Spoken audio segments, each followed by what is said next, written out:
Welcome to Novara Live. I'm Helena, aka NoJusticeMTG, and tonight I'm joined by Aaron Bastani. Aaron, how's your Friday? It's very good, thank you. I've got my daughter right here next to me. Let me just bring her up for a sec. Ariana, say hello. Hello. But looking forward to a great show. Coming up tonight, a Labour MSP has been accused of planting a camera in a bathroom of the Scottish Parliament. Michael Walker goes head-to-head with the Landlords on the Jeremy Vine show, and TV host Ryland Clark has waded into the immigration debate. If you'd like to support our work, you can sign up at novaramedia.com/support as always. Israel has complained about being discriminated against after the UK disinvited the Israeli delegation from Britain's biggest arms fair. The Defence and Security Equipment International, or DSEI conference, goes ahead every other year and will be held in Newham, East London, from the 9th to the 12th of September. The DSEI is organised by a private company, Clarion Defence and Security, with backing from the British government and the military, and describes itself as the UK's flagship defence event that encourages, quote-unquote, opportunity cooperation with our global allies. Over 45,000 delegates and 1,600 exhibitors are expected to attend this year's event. Israel was meant to have a pavilion, and the event website still shows Israel as an international participant. But today, a UK government spokesperson told The Guardian this: "The Israeli government's decision to further escalate its military operation in Gaza is wrong. As a result, we can confirm that no Israeli government delegation will be invited to attend the DSEI UK 2025. There must be a diplomatic solution to end this war now, with an immediate ceasefire, the return of the hostages, and a secure and humanitarian aid to the people of Gaza." The Israel's Ministry of Defence has called Britain's decision a, quote, regrettable act of discrimination, and accused the UK of introducing, quote, political considerations wholly inappropriate for the professional defence industry exhibition. I mean, it's not discrimination if there are legitimate reasons for why you'd be disinviting somebody. It's discrimination if there's a immutable characteristic that's at play here, which of course there isn't. It has nothing to do with anything about Israel's status in regards to, again, the ethnicity that it represents. It's about the actions of the Israeli government, right? People aren't going to want to be your friend. People aren't going to want you around if you start doing things like genocides. It's really not that difficult. Like, should we invite Russia to the arms fair? Should we invite the UAE, despite them funding the rapid support forces in Sudan? Should we do either? No, of course we shouldn't. Of course we shouldn't. I mean, I'm pretty opposed to arms fairs at the best of times. But if we're going to accept that arms fairs are a thing, maybe inviting delegations from countries that are currently engaging in genocide, not exactly the best thing you should be doing. It's pretty gauche, in my opinion. Despite there no longer being an Israeli delegation, Israeli weapons companies will still be allowed to attend, including Elbit Systems, Rafael, IAI, and Uvision. The UK government is on the verge of signing a £2 billion contract with Elbit to train up 60,000 British soldiers per year. British arms company BAE Systems, which makes jet components used to bomb Gaza, will also be in attendance. The continued inclusion of Israeli arms companies at the UK's flagship arms fair is particularly notable as Israel ramps up its genocide in Gaza. Here's Al Jazeera's Hani Mahmoud reporting from Gaza City. Just in the past few minutes, the sounds of explosions could be clearly heard coming from the eastern part of Gaza City, with particular focus from a Zaytun neighborhood. But throughout the night, just particularly at past midnight, the drones, the heavy artilleries, and the fighter jets carried out more of these deadly attacks, and many of them were concentrated in the northern part of the Strip, an area better known as Sudaniya. That's off the coastal road near Beit Lahia, connecting the northern part of the Strip with Gaza Governorate, where a tent was targeted by a drone strike. And it's important to highlight the vast majority of people leaving the northern eastern part of Gaza City have been sheltering in that particular area. And right now, displacement is happening as follows. People are leaving dangerous area into less dangerous area because there's no safer place. But they try to, based on the assessment that they make, they still hear the explosion, they can still see the shrapnels flying by. Nowhere in Gaza is safe. Since dawn, at least 59 Palestinians have been killed in Israeli attacks, including children and aid seekers. Videos shared on social media show massive explosions over the city. Several attacks have been reported in the Al-Mawasi area, a so-called humanitarian zone. The death toll in Gaza surpassed 63,000 people today, which remains a conservative estimate as the number of people missing or buried under the rubble is not included in that number. Gaza City has been devastated by attacks from Israeli planes and tanks from over the past week, and today, the IDF posted this statement on X. In accordance with the situational assessment and the directives of the political echelon, starting today at 10, the local tactical pause in military activity will not apply to the area of Gaza City, which constitutes a dangerous combat zone. Israel has been attacking Gaza City relentlessly for at least a week, and now it is calling the city a dangerous combat zone? The suspension of so-called tactical pauses means that the current and wholly inadequate humanitarian operations will no longer occur. And this is a city where official famine has already been declared. Famine in Gaza City is not just a humanitarian crisis, it is the deliberate result of Israeli policy, with Israel blocking aid from entering the Strip unimpeded and repeatedly killing Palestinians when they try to collect food. In the past 24 hours, at least 5 deaths due to famine and malnutrition have been recorded, including 2 children. A total of 322 people, including 121 children, have starved to death in Gaza during Israel's genocide. Approximately 1 million people currently sheltering in Gaza City are expected to be displaced by the escalation of this latest offensive, including severely malnourished, elderly, and sick Palestinians. Aaron, going back to the arms fair delegation being removed, with the actual delegation from Israel being removed, but none of the actual arms companies whose sales will directly fund the war effort, which Israel is continuing now and ramping up again at the end of this tactical pause. What does this tell you about our current government's approach to dealing with Israel, rather than engaging in material action, but happy to engage in symbolic action?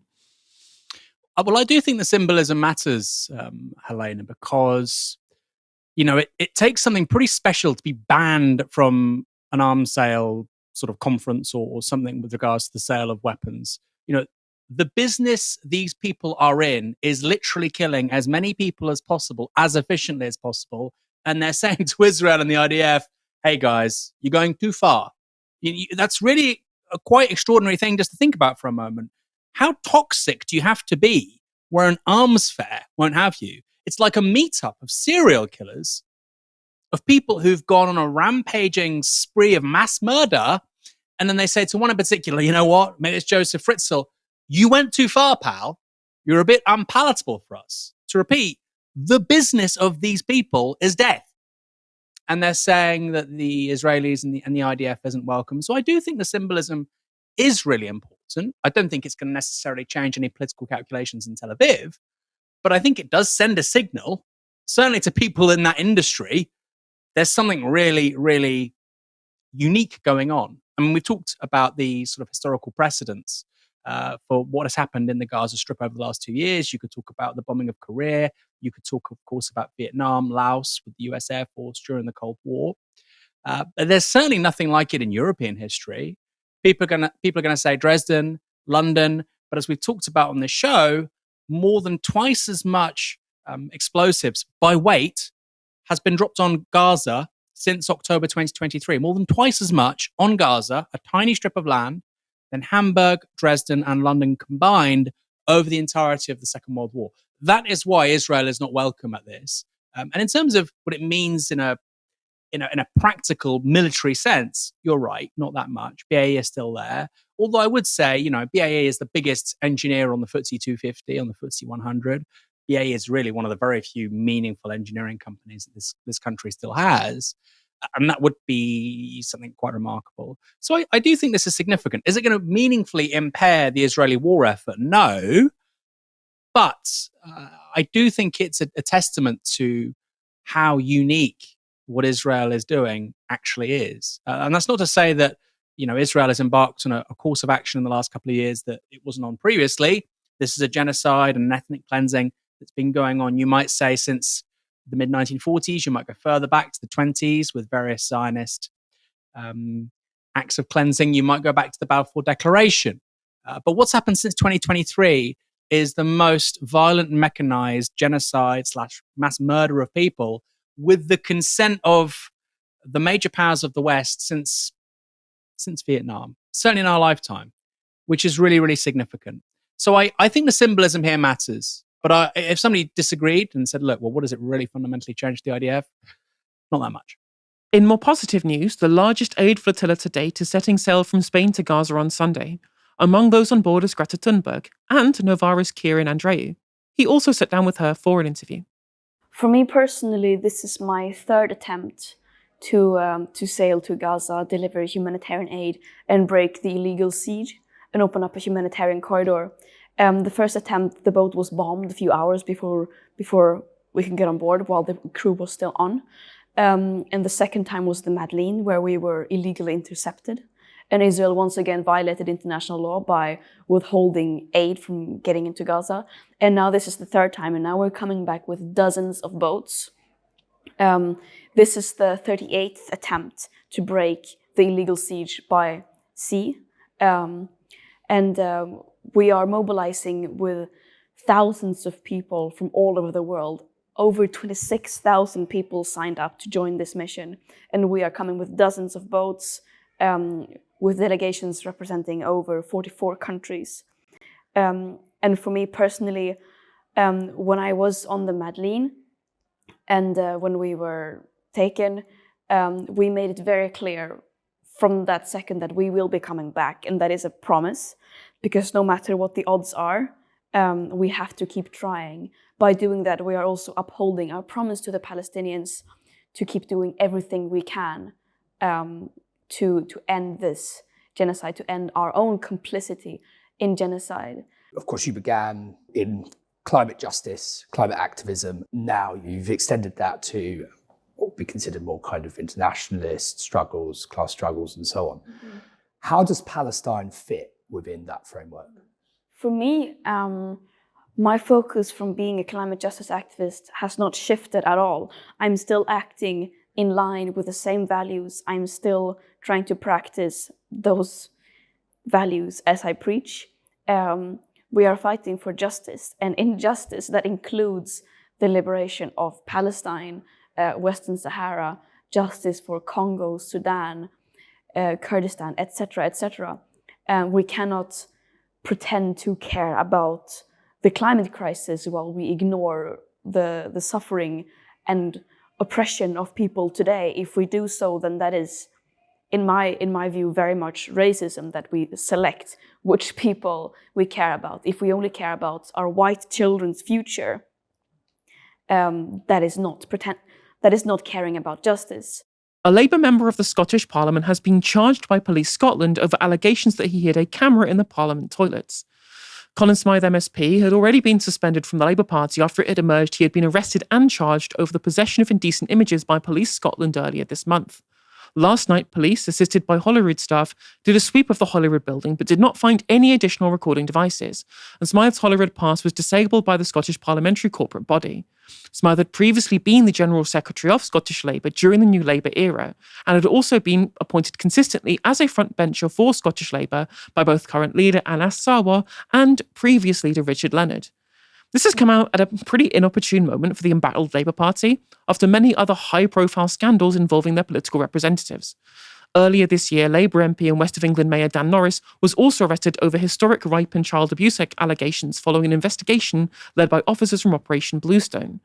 Let's not forget former MP Mike Amesbury, who resigned as an MP after pleading guilty to common assault for punching a man in the street, leading to the now infamous Runcorn and Helsby by-election that Labour lost to Reform UK at May's local elections.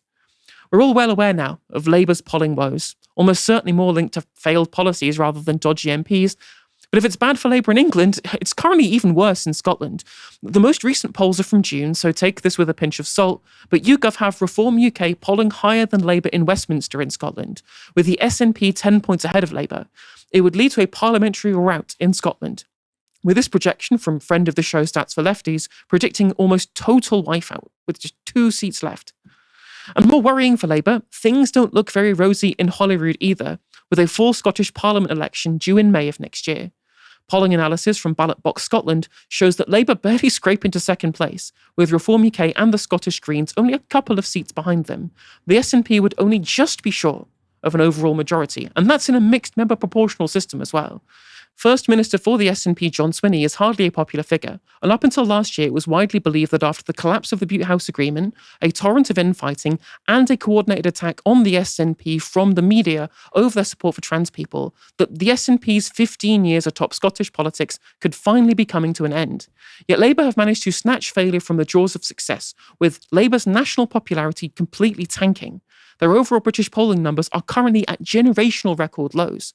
Labour were banking on ending the Tory chaos and governing as adults in the room. This was the justification for blocking a slew of left-wingers from standing for election at every level over the past few years. Keir Starmer said this was to ensure the highest quality candidates. Aaron, do these people seem like the highest quality candidates to you? When you think about it, it's quite remarkable, really, because people might be coming at this from a different sort of political perspective to you and I. They might be not be on the left. Let me give you one example. Faiza Shaheen. She was meant to stand in Chingford. She has a PhD. She's worked in the civil service. She's worked in think tank world. Her dad was a taxi driver. She's married. She's a new mum. British Pakistani. This should be the fever dream of any progressive centre-left party. Forget a socialist party, centre-left party. But she was not of a sufficient caliber. I guess maybe it's the PhD. Maybe it's her very working class background. Maybe it's the fact that she's like an amazing communicator. I don't know. She had so many things going for her. And yet we get these absolute bums on Labour seats instead because they will say yes and no when they're told to. When Keir Starmer says jump, they say how high. Actually, I'll scrap that. Many of them don't even do that, right? But that was the plan. That was the plan anyway.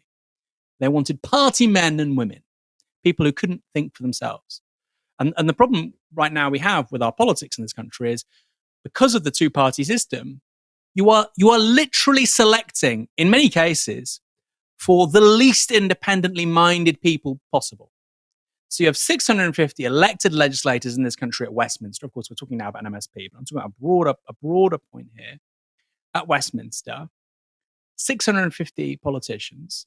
Historically, the overwhelming majority come from one or two parties. That may change at the next general election. And the qualities that are actively favoured by the two major parties are effectively loyalty, doing what you're told, and short-term gain. And the problems that creates are that we have an entire political class incapable of thinking beyond a 72-hour news cycle, incapable of thinking in terms of a cause bigger than themselves, incapable of thinking in terms of duty and obligation to something that will exist after they're gone, and who are merely short-term careerists out for themselves. They might as well be celebrities. That's how they view themselves. These pundit politicians. Wes Streeting will go on, LBC, and he'll opine about this or that thing as if he's me or you or Ash Sarkar. That's how they view themselves. And I would say that's a complete outgrowth of our electoral system. The two-party system, first past the post, rewards precisely that behavior. It incentivizes precisely the wrong kind of behavior, which is why we need PR. So to take it back to Scotland, although, of course, this gentleman was an MSP, the good thing with the Scottish system is that where people behave like that, whether it's the Conservatives or the Labour Party, new parties can come to the fore. You see that with the SNP, not to say they've done a great job, but you also see it with that most recent polling with the Scottish Greens.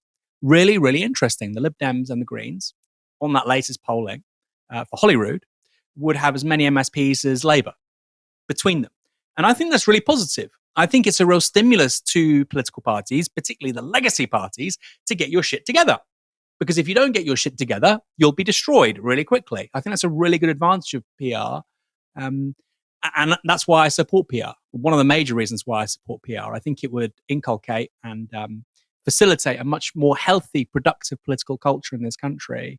And in terms of this particular chap, and also Dan Norris, I mean, seriously, Helena, where do they find them? It's actually hard to find so many wrong-uns, so many people with the proverbial screw loose, and to fit them in the case of Westminster, one single room in the House of Commons.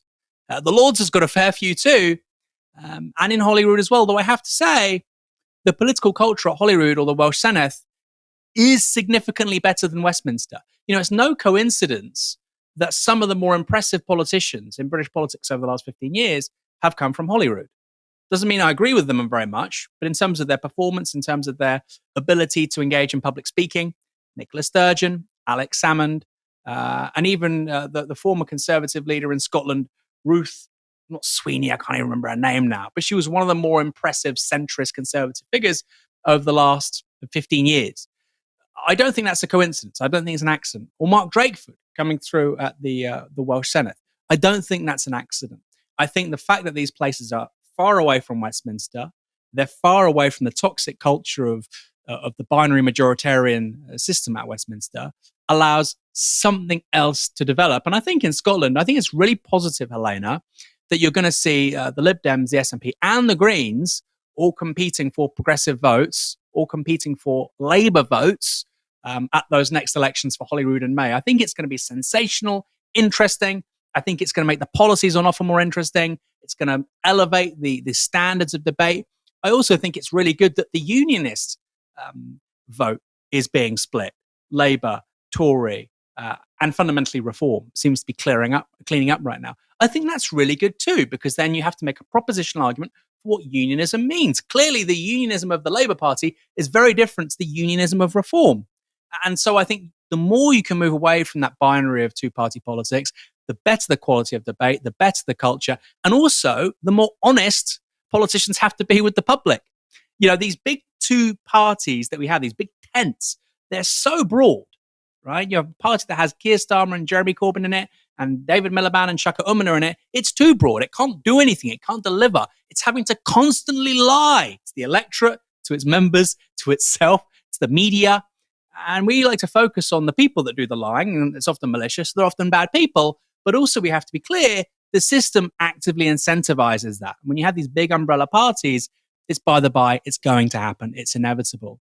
So I would say, even though we're talking here that the hook for this story is an MSP, I would say that it would be fabulous for politics in this country if we could have additional member system like they have in Scotland for Westminster elections. And I think that would be the first step to clearing up the rank, decaying, corrupt political culture we have in London.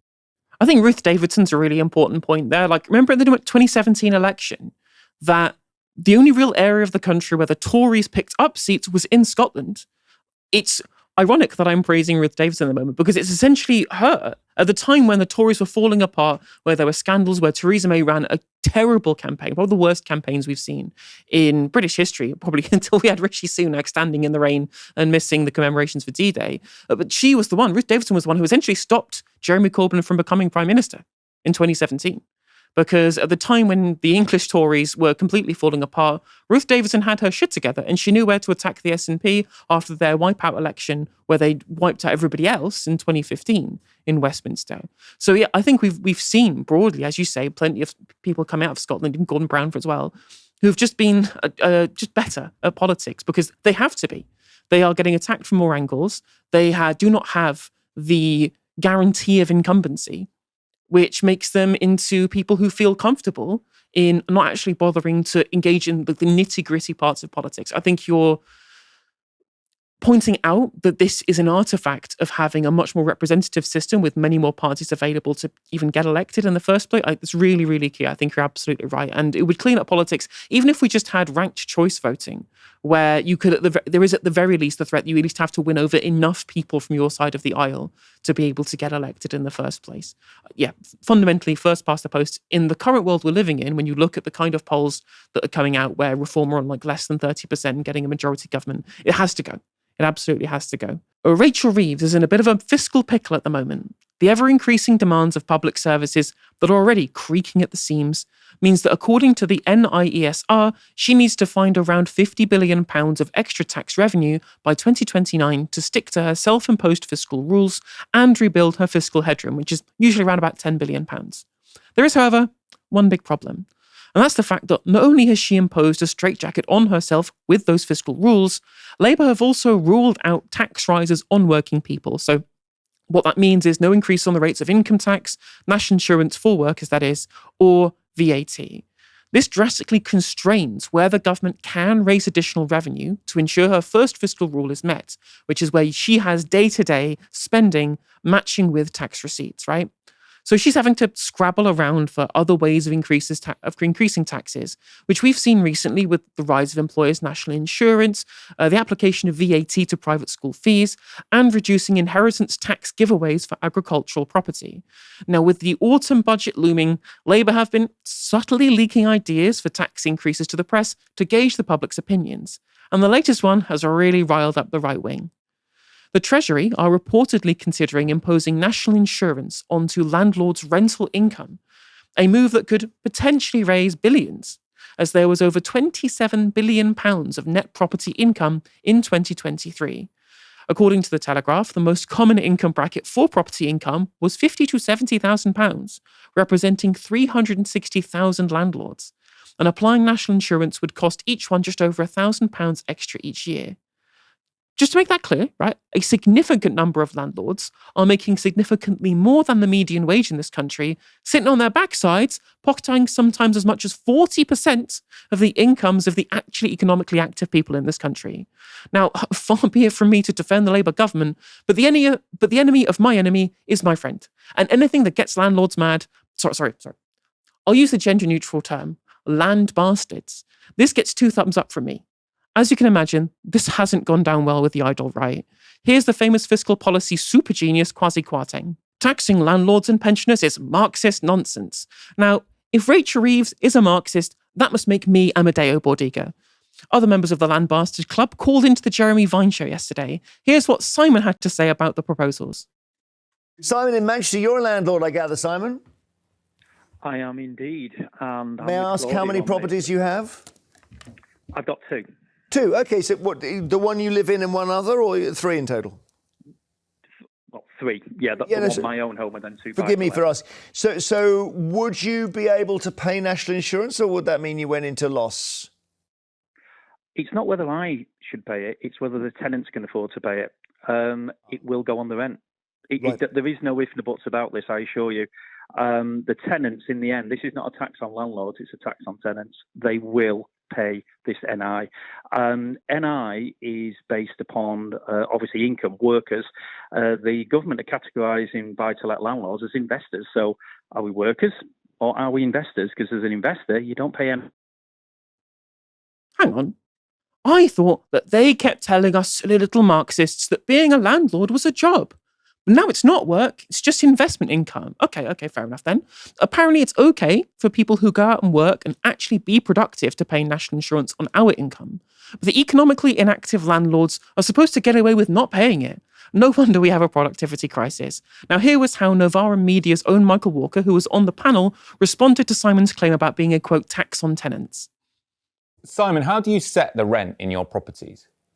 How do you decide what rent to charge?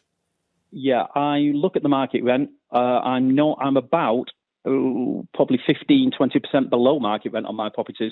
This will take it pretty much up to market rent. Other landlords will probably then go higher, I would imagine, if they're at market rent, which will then reset the market rent, because the market rent is set, of course, as you know, by the market. Yeah, but the market rent is set by supply and demand, and not really by the cost of the landlord, I would hazard. So there might be people like you. You say you're charging 20% less than the market rent, so maybe yours would go up.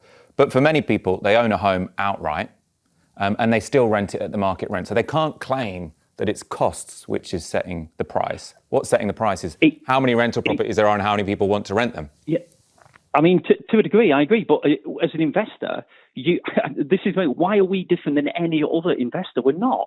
We're there to maximise the income that we've invested in that property.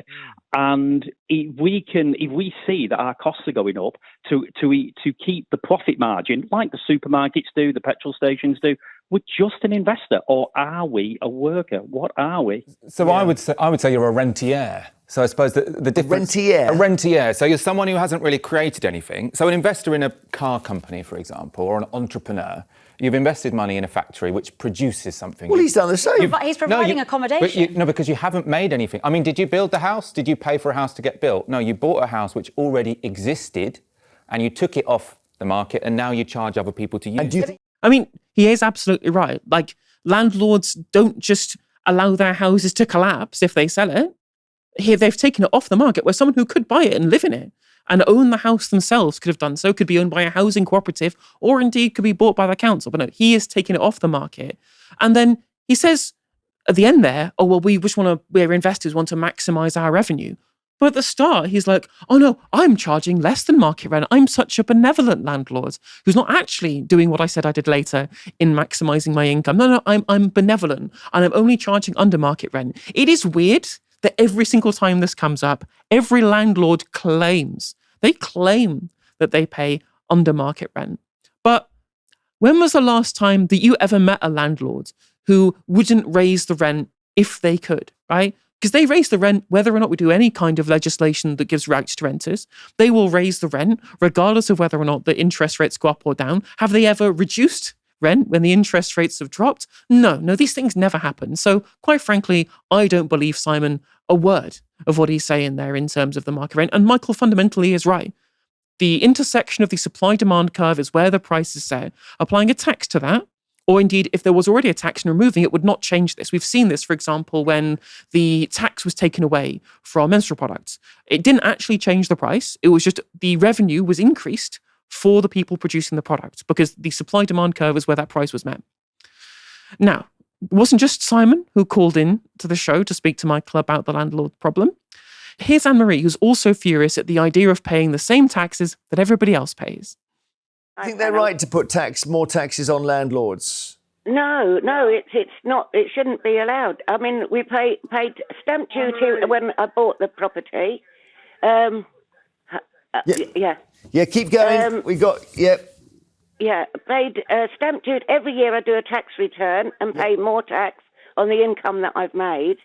And then now they're going to put extra tax on. Oh, sorry. That's all right. You've done it. Yeah, and it's the mortgage went up. I've still got mortgages on the rental properties. How many, may I ask you, as well as your own home, Anne-Marie, how many other properties have you got? 3.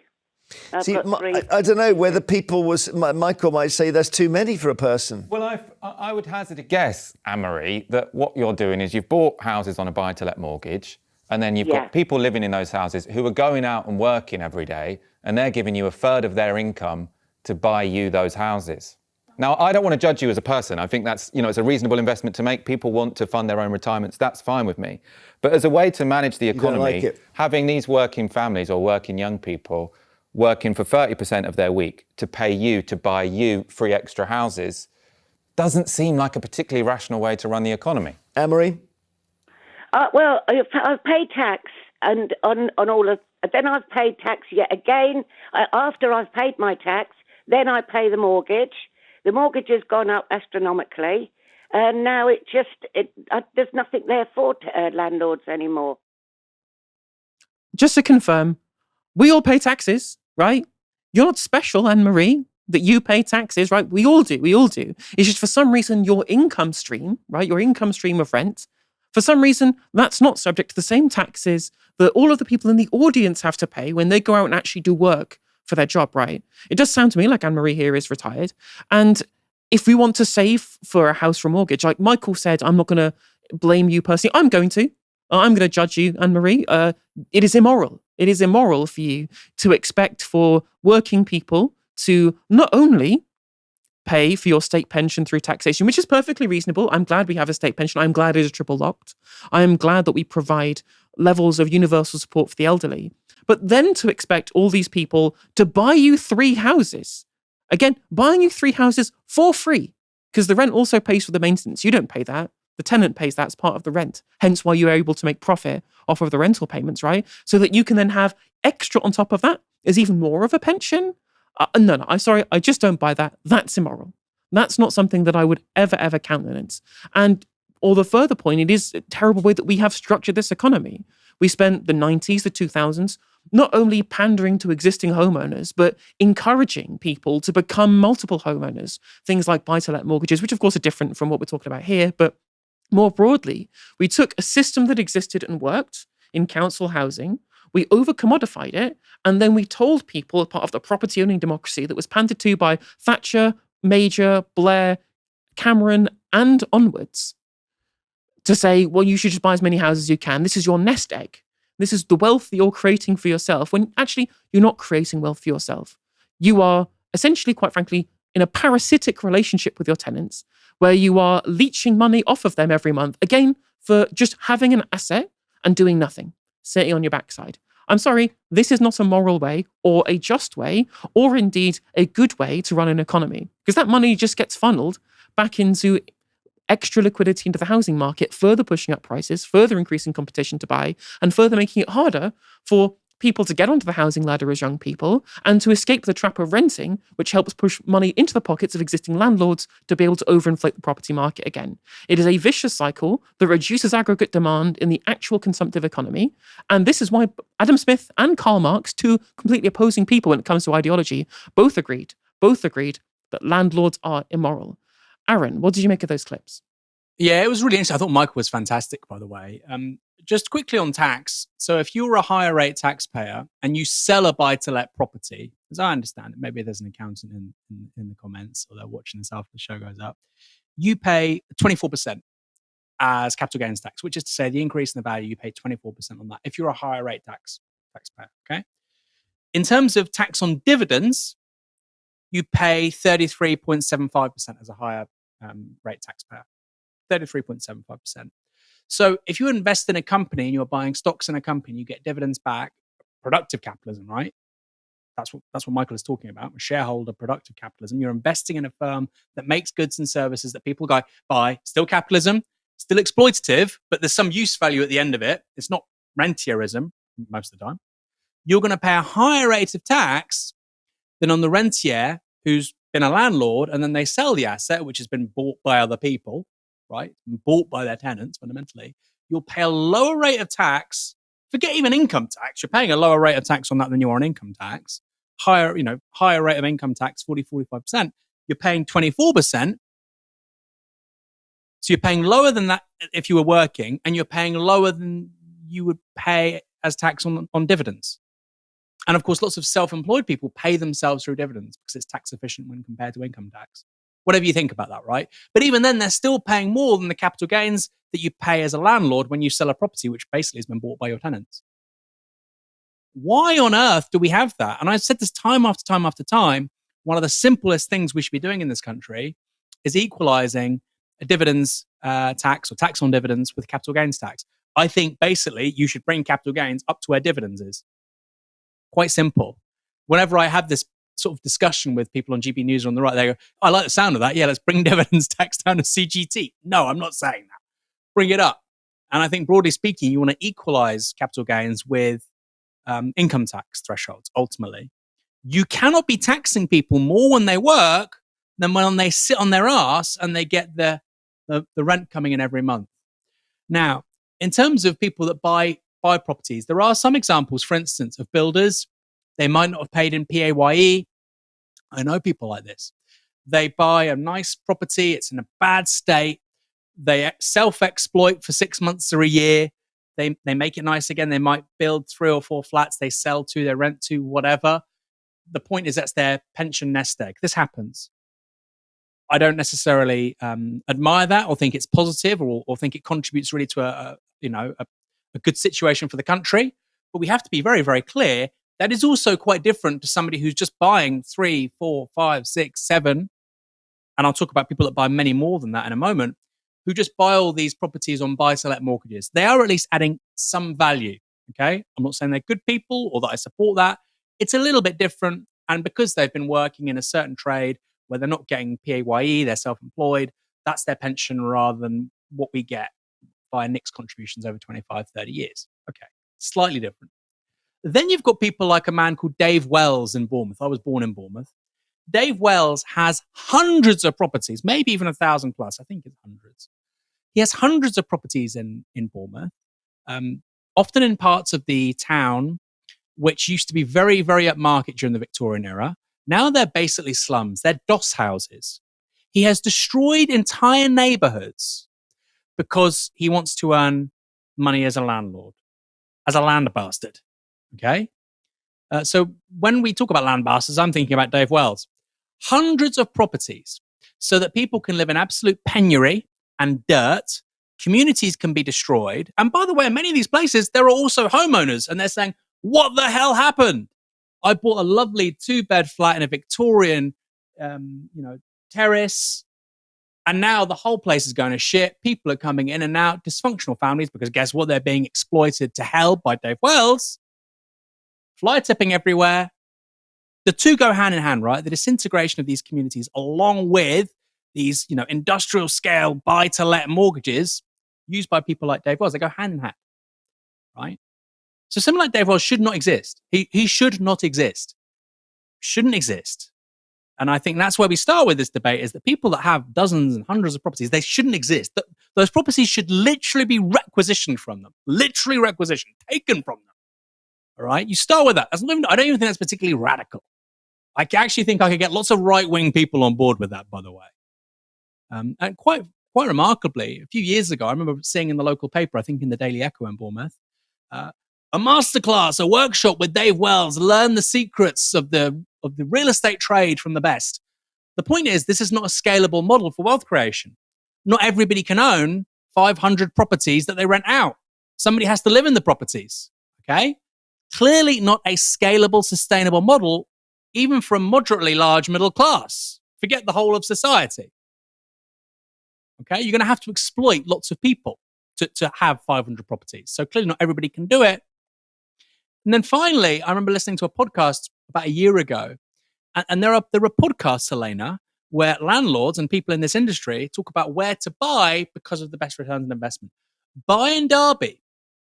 Bombardier have just announced that a couple of hundred new jobs are going to be created up there. Those are really solid contracts there, 5-10 year jobs generally. They'll be on permanent contracts, solid industrial work, union jobs. Those guys are going to be solid. The returns on investment in Derby are great. Go buy in Derby. So if somebody in Bournemouth or in London says, you know what, I'm now going to buy 2 terrace houses in Derby, turn it into 5 flats. These are the people we're talking about. We're talking about investors who are trying to seek returns on investment, who are destroying communities in this country, who are pulling away properties from people in those communities who want to build roots, who want to create stable environments for themselves and their families. This should not be a left-right thing. Now, clearly, on the profit argument, yes, the left is on that. But what you've seen in recent months, Helena, and I find this fascinating, is the right is turning against HMOs. Why are they doing that? Refugees. We don't want any. I never heard people on the right say this about HMOs until refugees were in them. Well, why don't you want refugees in that? We don't know who's in there. You shouldn't be having eight blokes who I've never met all in one house. I wouldn't want them next to my family. Okay, well, would you want a halfway house? Would you want 8 students? Let's be honest, you probably wouldn't want 8 drunken shit. In a perfect world, you wouldn't want it. You'd probably want maybe a couple, maybe a nice, happy group of friends who've lived there 5 years. And here's the thing. The word that the entire political class talk about, community, is impossible without housing security. It doesn't have to be ownership. It can be private rent with a good contract. It can be social housing. But being a member of a community and getting to know people and looking out for one another and adding social and emotional value to people in your immediate surroundings is very hard without housing security. And I think that's something we should be talking about to people beyond the left in the coming years. We need to demonize, and I use that word guardedly, right? I'm not being hyperbolic here. We need to demonize the concept of landlordism at scale. I think if you have more than 4 or 5 properties, which is already very bad, but at least, we can tax that a lot higher. Like I say, CGT can go much higher. We can tax that much higher. You want to do that? Okay, maybe it's your pension, whatever. Maybe that's what you want to do. We can tax it higher. We can disincentivize it. But for the people that have more than 5 rental properties, I'm afraid those days are over. And we need to bring those back into, I think, probably forms of social and municipal ownership. And also I think owner occupancy should be higher. If you look at the countries in the world right now with the highest rates of owner occupancy, they're all either communist or ex-communist countries. Okay? This is a really important issue for me, Helena. I think housing security is something so fundamental. We can absolutely take it beyond a left-wing audience over the next 5 to 10 years. Imagine what the kids today would say if you told them that in the Soviet Union, rent was 5% of your income. Imagine that. We had an actual housing system that was there to serve a need rather than capital. And whilst you're absolutely right, we should be demonising these big landlords. I remember seeing a story about one person who bought out an entire village in Wales, like a historic village, right? These people are genuinely the enemy of society, in my opinion. Those kind of people who will have these massive portfolios. They destroy communities, you're so right. But what I will say is that despite demonising these large landlords at scale, I do think that broadly there needs to be, as Mick Lynch pointed out on Downstream, that we need to start having this kind of this concerted effort to make people revile landlordism as a concept, regardless of the size, right? Because at the end of the day, it is the landlord class that has been encouraged over the last kind of 30 years since the advent of right to buy, since the financial bubble that led up to 2008, since the low interest rate kind of mortgage bonanza that was available during the Osborne era, that has just created an entire class of landlords. Broadly, these people are boomers, just through the fault of who was available and had capital at the time.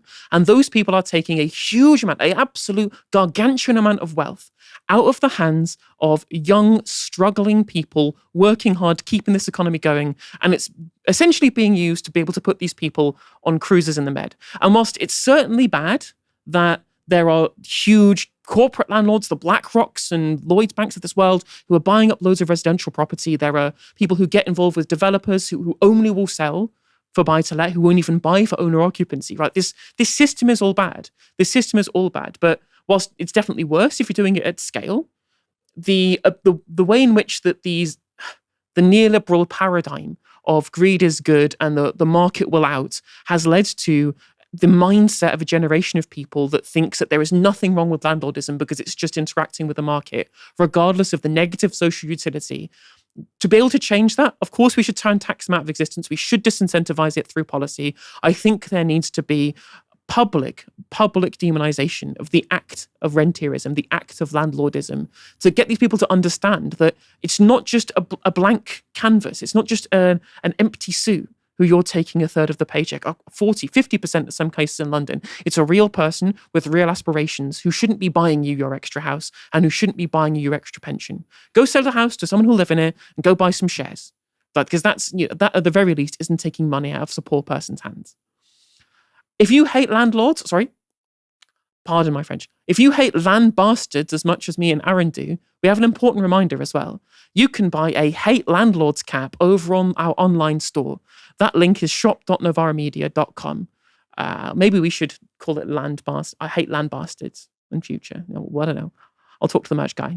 X Factor starter and TV personality Ryland Clark is not known for being a political commentator, yet for some reason he was recruited by This Morning to tackle the complex and divisive issue of asylum seekers in the UK. And as you may have guessed, it didn't exactly go well. I've got to be honest, that is a major worry. Now, taking politics out of this, let's just look at the country, Tim. Yeah. This country is built on immigration, legal immigration. You know, a lot of the nurses, the doctors that have saved my mum's life have come over here from other countries, are living a great life. They're paying into this tax system. They're helping this country thrive. I find it absolutely insane that all these people, one, are risking their lives coming across the channel like that they are. But two, when they get here, it does seem, and I think this is why a lot of Labour voters as well are now sitting there going, there's something wrong here. It seems, welcome, come on in. This is the narrative we're being fed. Here's the hotel. Here's the phones. Here's the iPad. Here's the NHS in reception of your hotel. Here's 3 meals a day. Here's a games room in the hotel. Have a lovely time and welcome. And then there's people that have lived here all their lives that are struggling. Yeah. They're homeless. Let's not even discuss our homeless. That are people living on the streets, veterans, all of this. Yeah. Now, this isn't me getting on my soapbox because let me be honest, everyone's going to have an opinion about this and you're going to upset someone some which way. I believe that something major needs to be done about this. The money that it's costing us, the amount of people that are in this country that we have no idea who they are, what they've done, what they're capable of, and clearly we see a lot of it in the press at the moment, some of what some are doing, it's not all, what some are doing to people in this country. How can, if I turn up at Heathrow Airport as a British citizen and I've left my passport in Spain, I've got to stand at that airport and won't be let in and got to get this, but if I arrive on a boat in Calais, I get taken to a 4-star hotel. Now, for what it's worth, I do think that this pretty much sums up the median opinion of the British electorate, which is essentially that legal, regular immigration is fine, but illegal, i.e. irregular immigration, is not. And that it's not affordable to use the public money to support asylum seekers whilst people in the UK are already struggling, because people in this country are struggling with a cost of living crisis. It's absolutely true. The problem, of course, is that what he calls the narrative is fundamentally untrue. I explained on last week's show that the idea that the hotel accommodation is analogous to some kind of hotel accommodation that a paying hotel customer would receive is just not very, very true. And now apparently the government are giving them free iPads and free phones. On the subject of free phones for asylum seekers, fact-checking agency Full Fact said this: asylum seekers do not generally receive a free mobile phone of any sort as part of the general package of asylum support provided by the Home Office. A Home Office spokesperson told Full Fact in February 24 that asylum seekers are not given a mobile phone because it is not considered an essential need. Now, some charities do provide mobile phones for asylum seekers, but of course this is coming from private donations and not, quote, paid by the taxpayer, as the popular narrative would have you understand to be. As for the difference between regular and irregular routes with which people arrive to the UK, arriving via small boat is because there is no regular route by which they can arrive in the UK to claim asylum, which at time of recording there would need to be, as we do not currently have any processing centre in France or in any other country, even though it was offered to us by France. They need to be on UK land to be able to claim asylum in the first place. The reason why Rylan can't just hop on a boat if he's lost his passport is because, A, he isn't claiming asylum, which is protected by the Refugee Convention, to arrive here by irregular means. Actually, it was really important to understand this, right? If you arrive by irregular means, your status is legal once you've claimed asylum, because that is protected by the Refugee Convention, as has been abundantly made clear.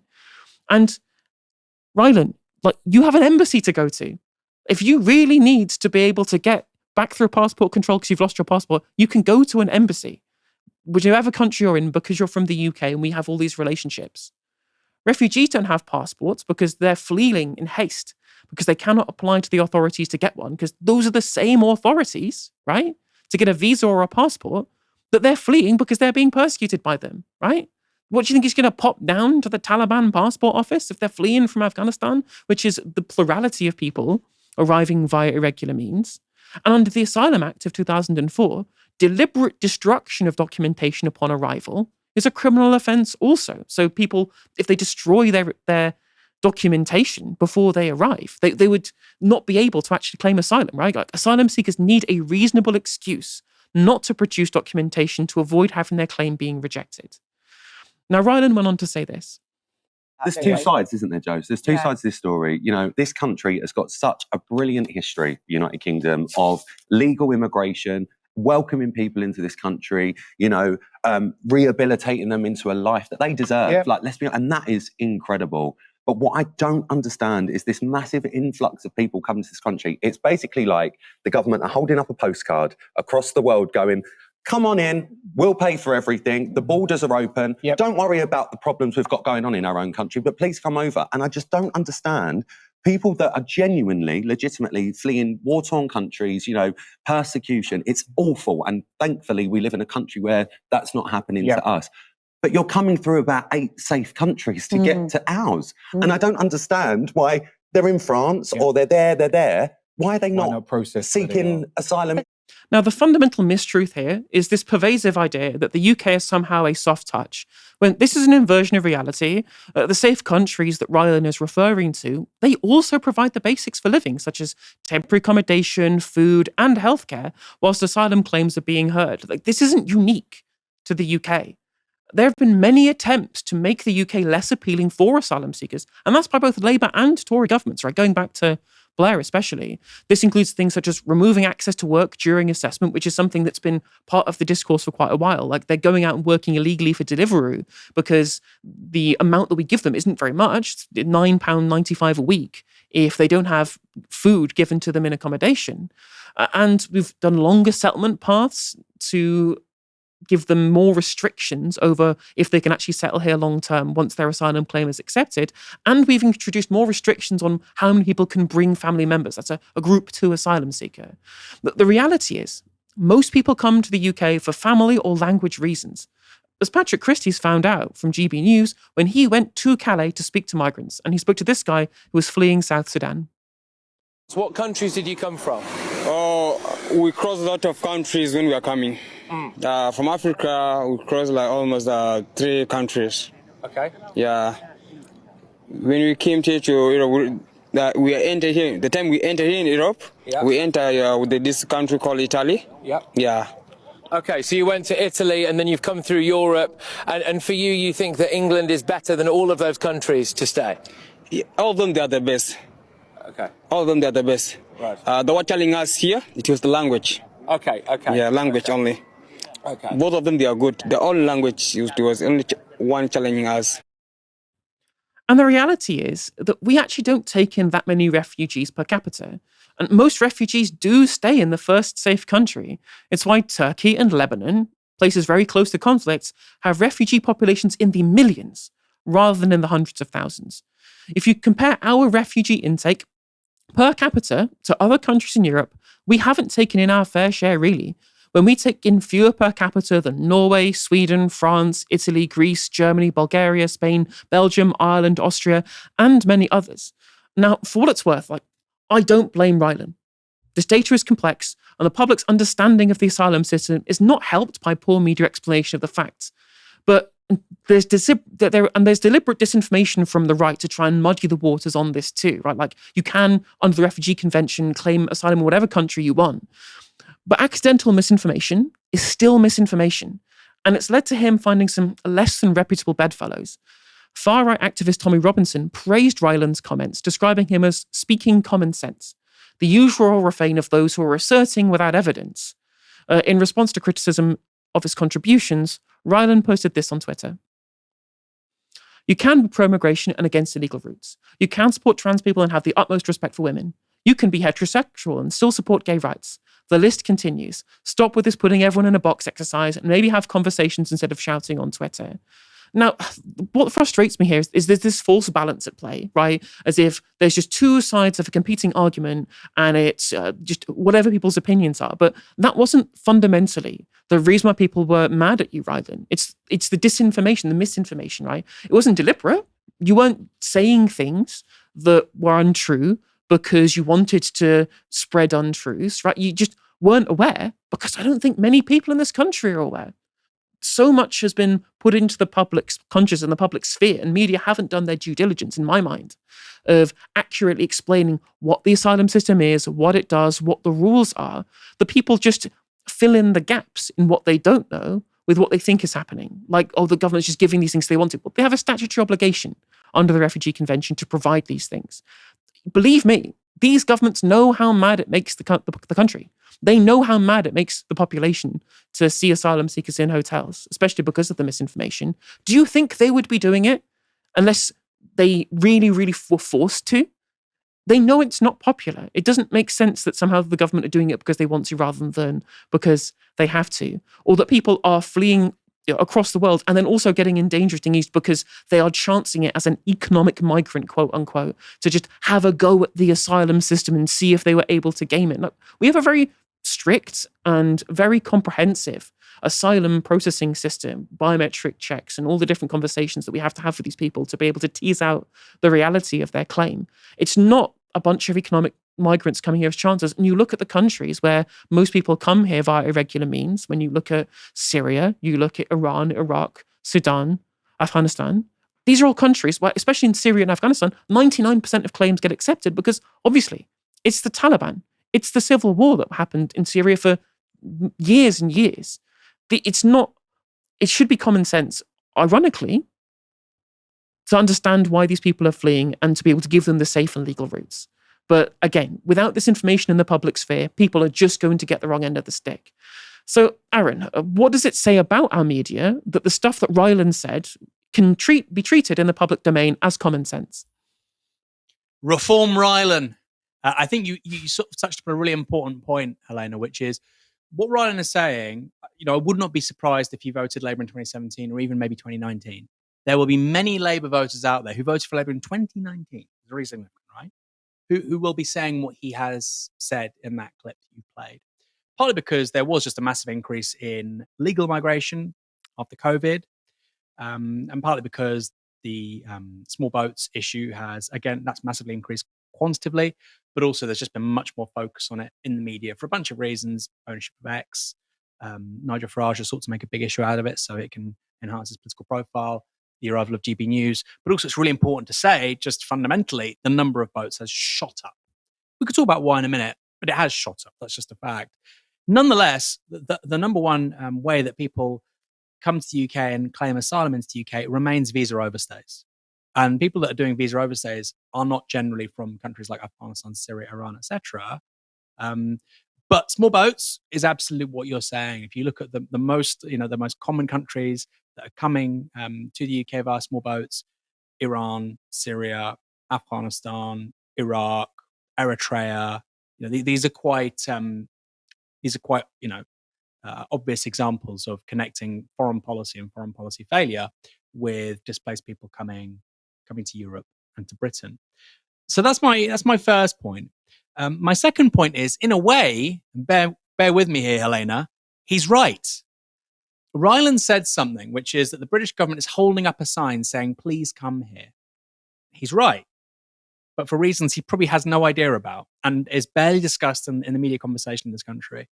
So when Britain left the European Union, we left something called the Dublin Agreement, which basically means if you apply for asylum in one European Union member state, you can't apply for it elsewhere. Obviously, this includes a massive information sharing and cooperation across all the member states. We left that arrangement. What that meant was we created a massive pull factor for people who were rejected from any country in the European Union, France, Italy, wherever, they could apply to the UK. There was a recent report in the Financial Times last weekend in one camp in France from a very favourable, it was an activist saying this, it was a refugee activist saying this. They were saying that in this one particular camp, about 50% of the people there that were looking to come to the UK, about 50% had already had a claim rejected by an EU member state and a country privy to the Dublin Agreement. And so they were now going to try the UK. I suspect you're not going to hear that from Nigel Farage and Reform anytime soon. So when you're saying about, why do we have all these people trying to come here? That is the number one reason why.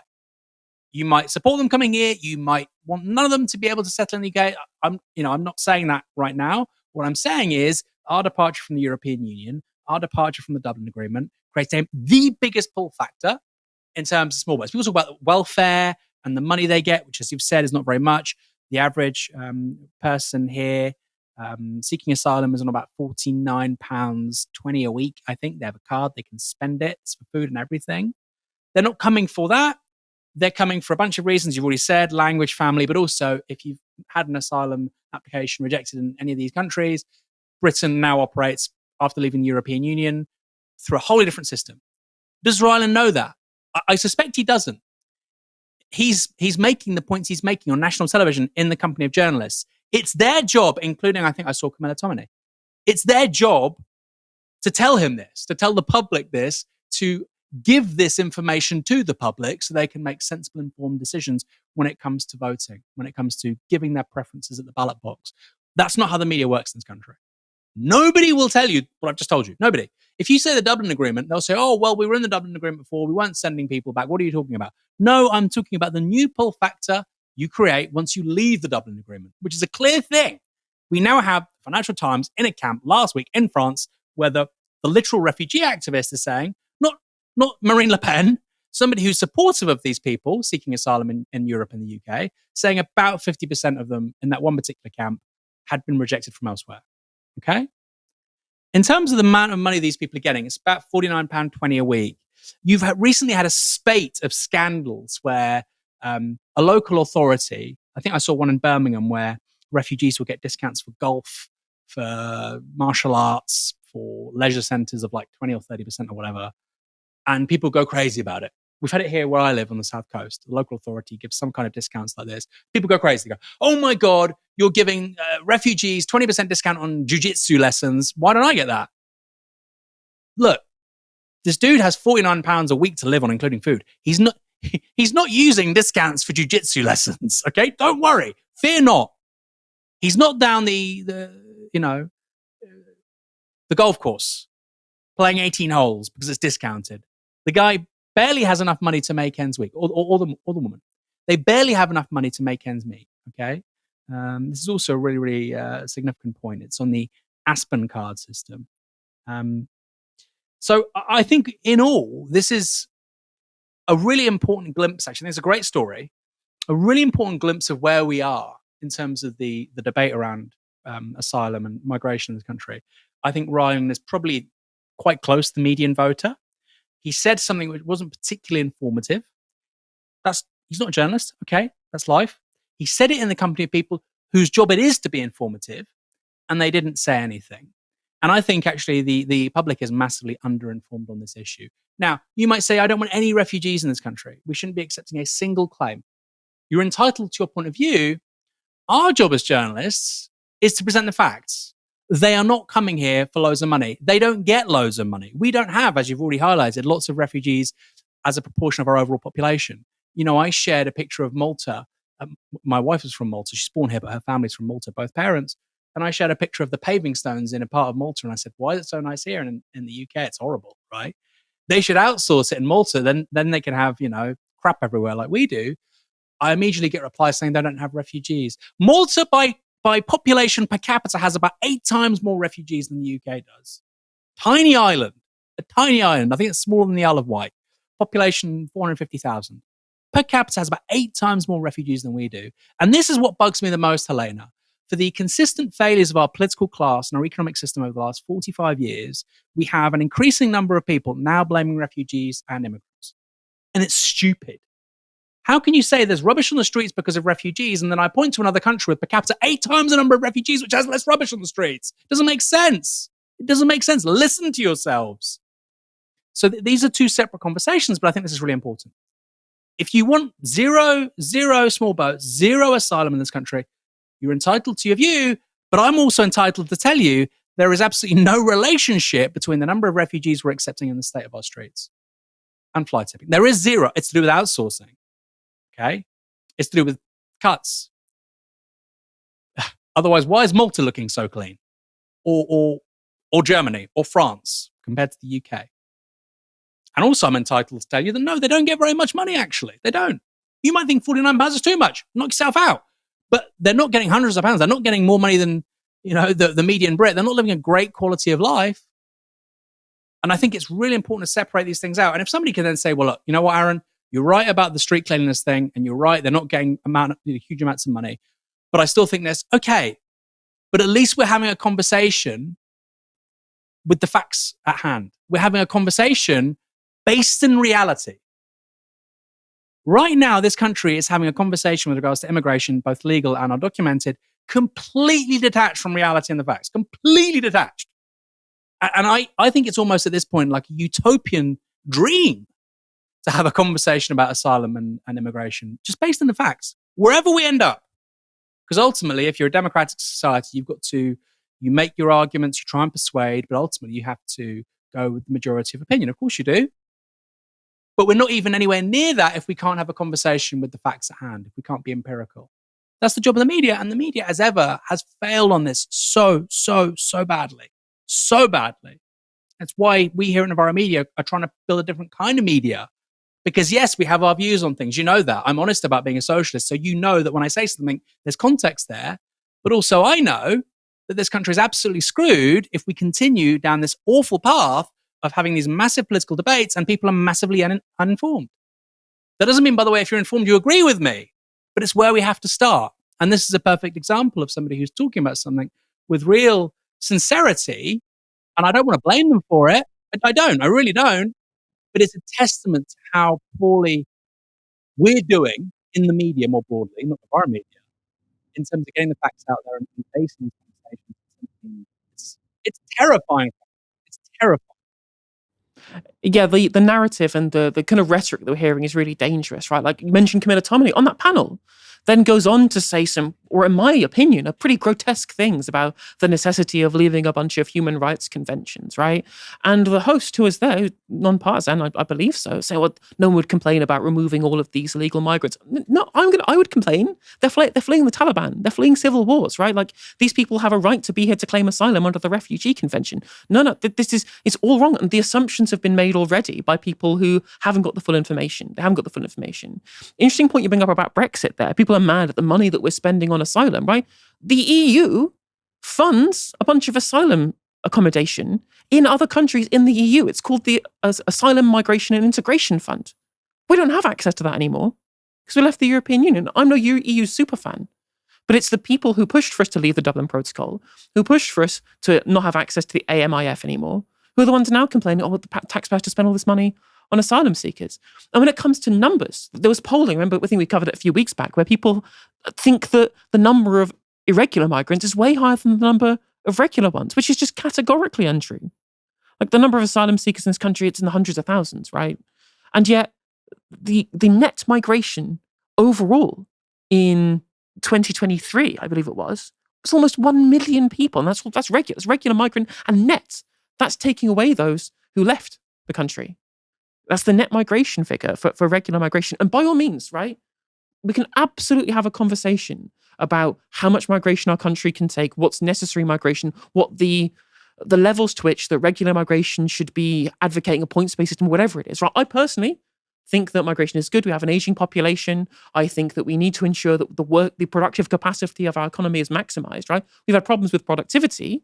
The gains in GDP have mostly come from increased labor, which has come from an increased population since 2010. Great Substack article by Francis Coppola about that one, well worth your time reading if you're at home. But of course, people have different opinions to me. People with different economic ideologies will understand this different to what I do.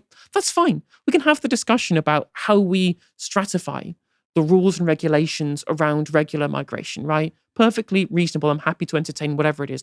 But the people who want to eject us from the Refugee Convention, the global kind of agreement, really, especially in the global north, the prosperous global north, right, that was formed out of the ashes of the Second World War, that my dad helped the British Air Forces in, right? My granddad was in the Royal Air Force during the Second World War. That was what was set up. We ensured that in the ashes of the world that was created in the 1940s, we created something better, something more humane.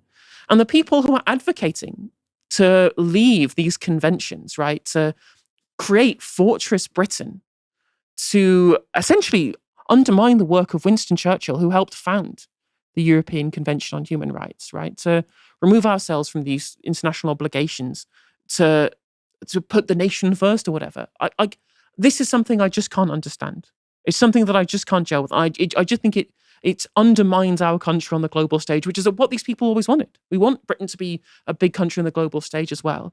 It will be big for all the wrong reasons. We'll be on the same camp as Russia and Belarus if we engage in this removal of our obligations under these kind of treaties and conventions. And that's worrying to me because fundamentally, I think this country is full of good people. But misinformation is going to undermine that and undermine what should be an important part of this country's history. Brilliant. Thank you very much for everybody for tuning in. We'll be back on Monday from 6 p.m. For now, you've been watching Novara Media.